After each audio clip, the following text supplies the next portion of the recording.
Hello everybody, my name is Si Ames from Micro Kampers and Friends.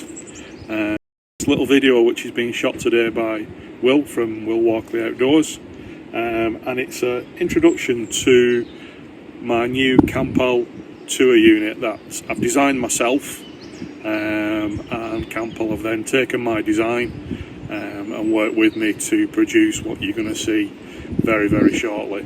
So without further ado, let's move on and open the boot, and you can see what the fuss has all been about for the last nearly 10 months. So there we have it.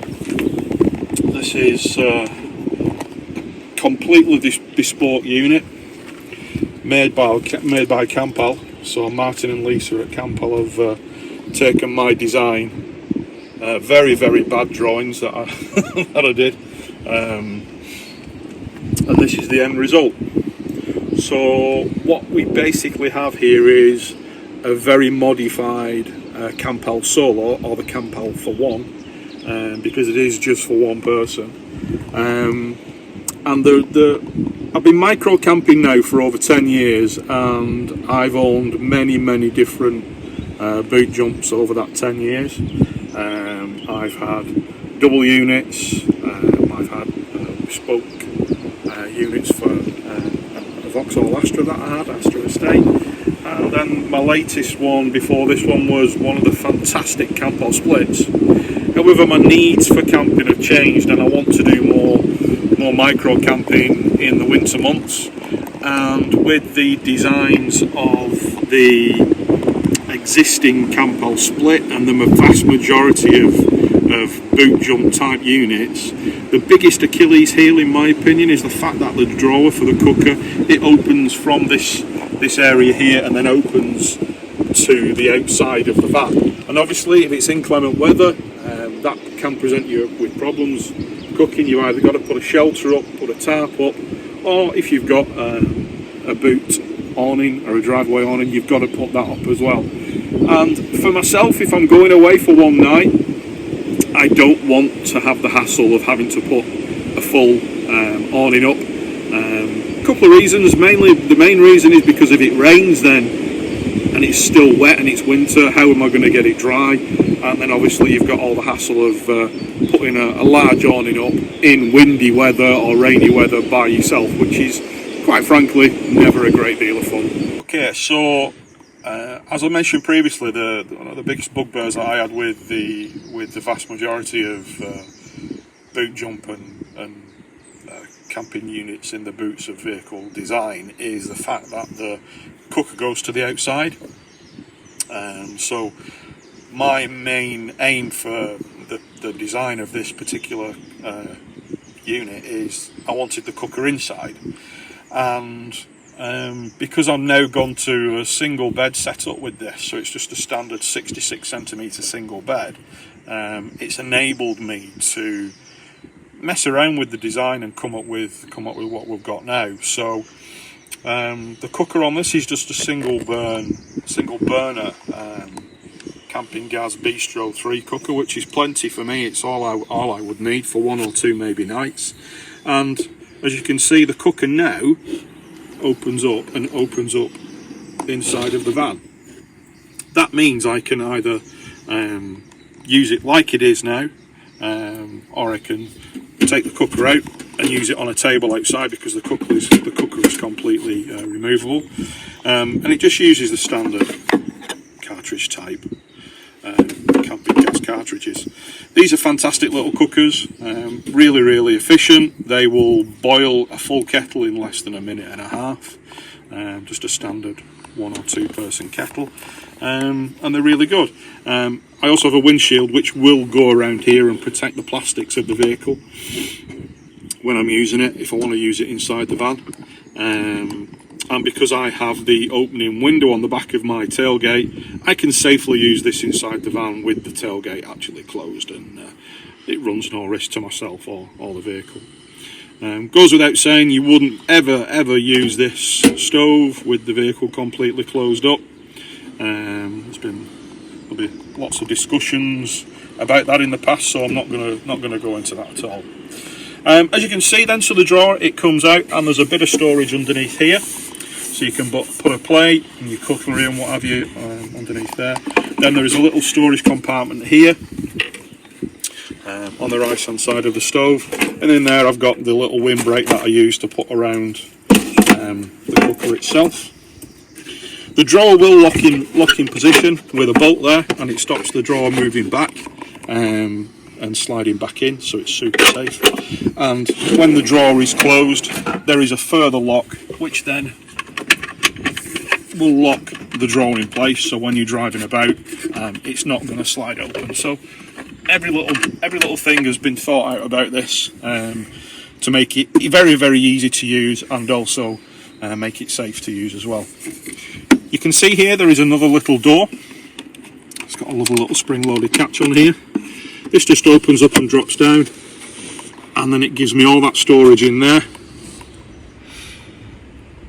So you can put lots and lots of stuff in there. It's also got a pass-through here as well. You see my hand there? And you can access this from this side, so you can fold the seats up and access this pass-through and access this storage here. So now I'm going to go through how quick and easy and simple it is to set this Campal Tour up. I've already folded the two back seats down. You all know how to do that. That's not something I really need to show you how to do.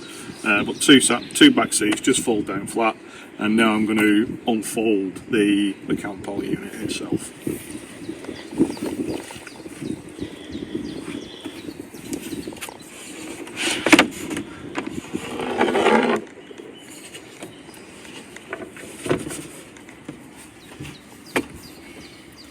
And it's as easy as that.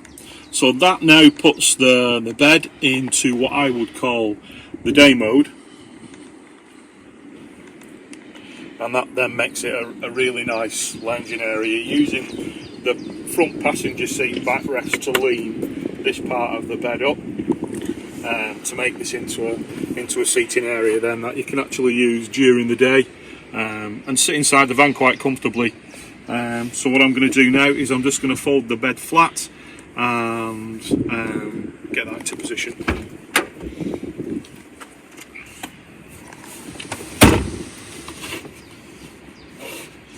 And that's it. It's as quick and simple as that. So what I'll do is I'm actually going to fold it all the way back up again now.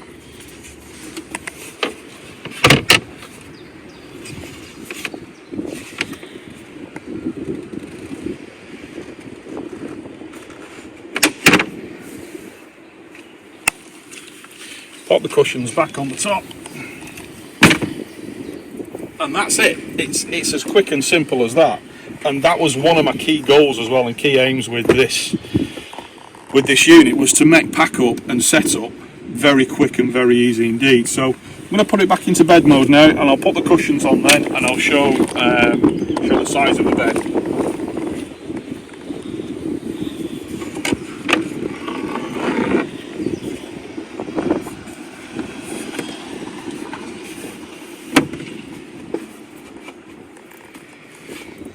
And when it's folded out, as you saw as I was folding it up then, it has an additional supporting leg, which is this here, and then that sits on the floor behind the front passenger seat, and it gives you that support, so it's really, really strong, and the bed itself is level, which is great, because the last thing you want is a bed with your head dipping down towards the front of the car when you're sleeping on it. Something worse than that, in my opinion.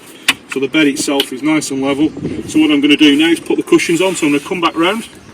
So you can see there at the top of the bed, the very top piece of the bedboard, the designer's gone as far as cutting out a slot in the top bedboard to make sure it clears the armrest, because most of the TPs and Berlingos have an armrest fitted to the driver's seat. So we've gone as far as then making sure that the armrest doesn't foul the bed base when you're folding it up and down. So these are the cushions for the Campal unit. They're really nice and thick and nice and soft. They're not hard at all. It's a memory foam type foam inside, and it's covered in a really quite clean, easy, it's almost like a velvet type material. I'm not sure what it is actually, and they do them in lots of different colours. This is the colourway that I went for. They do them in a grey, and they do them in the blue and the grey like this, and they also do them in a complete black as well. One thing I do like about the Campal bed cushions and seat cushions is each one has Velcro on the edge. So they're designed to interlock into each other, so they will actually only go on the bed in a specific order.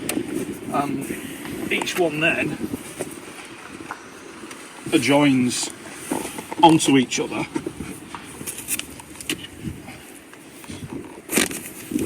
And the beauty of that is that there is less of a tendency for them to separate out with the weight of you when you're sleeping on them. However, what I do, and what I've done for many years now, on all of my camping units, is I use fitted sheets. In my double Campal split, I used to use a double fitted sheet. You can pick these up so cheap now from anywhere for less than a £5. And what I'll do is I'll put a single fitted sheet on this, and because the fitted sheets are elasticated, it will also help keep the cushions together as well and minimise that tendency for cushions to split out. So that's it now in its sleeping mode. So what I'll do is I'll just move the front seat again, and I'll show you the bed in sofa mode. So there we go now, the bed is now in what I would call sofa mode. You do actually need about 4 hands to do this, unfortunately. It's just the way that the seats are designed. It's nothing to do with the actual Campal camper unit itself. It's the way that Citroen and Peugeot have designed these front seats. So I'll just actually use my head and adjust the back seat, and you can see then that gives you a nice reclined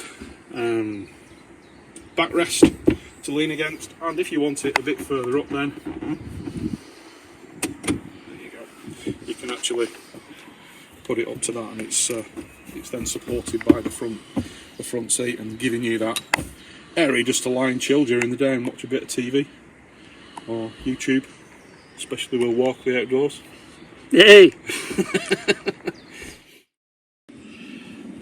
So one of the last features I've yet to show you on this is something I don't know whether any of you have actually noticed yet. I have no table in this setup, and I didn't want a table fitted in this area here because I want this floor to remain flat with no intrusions on the floor at all. So I didn't want anything to interrupt or stub my toes on when I'm getting out in the night or getting up in the morning. So because of that, what the guys at Campal have actually come up with is this.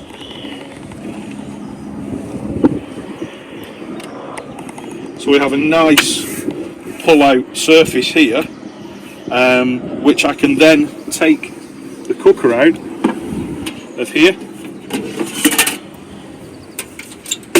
With the tailgate open, I can use the cooker now on this surface.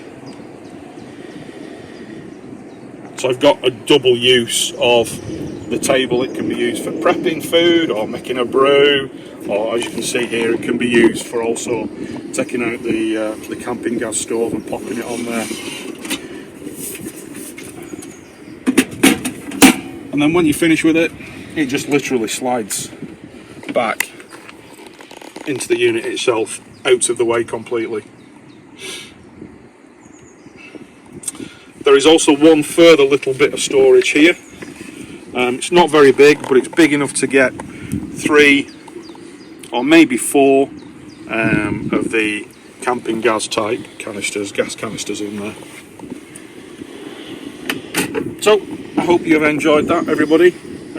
This has been, say, 9 or 10 months of pondering and thinking and scribbling bits of lines on paper and to and fro with Martin and the design team at Campal, and this is what I've come up with. I am really proud of this. My first weekend we'll be camping with it. Well, this weekend, as we're recording this now, the first weekend will be April the 21st, when I'm down in near Banbury in Oxfordshire for a couple of days. And I'm really looking forward to trying this out and putting this design to the test. I already know it's going to be suitable for my needs and for what I want, and I will be out more and more, especially over the winter months, just with the odd night here and there. So I hope you've all enjoyed that, and I appreciate you taking the time to go through this with me. Thank you very much, everybody. Cheers for now.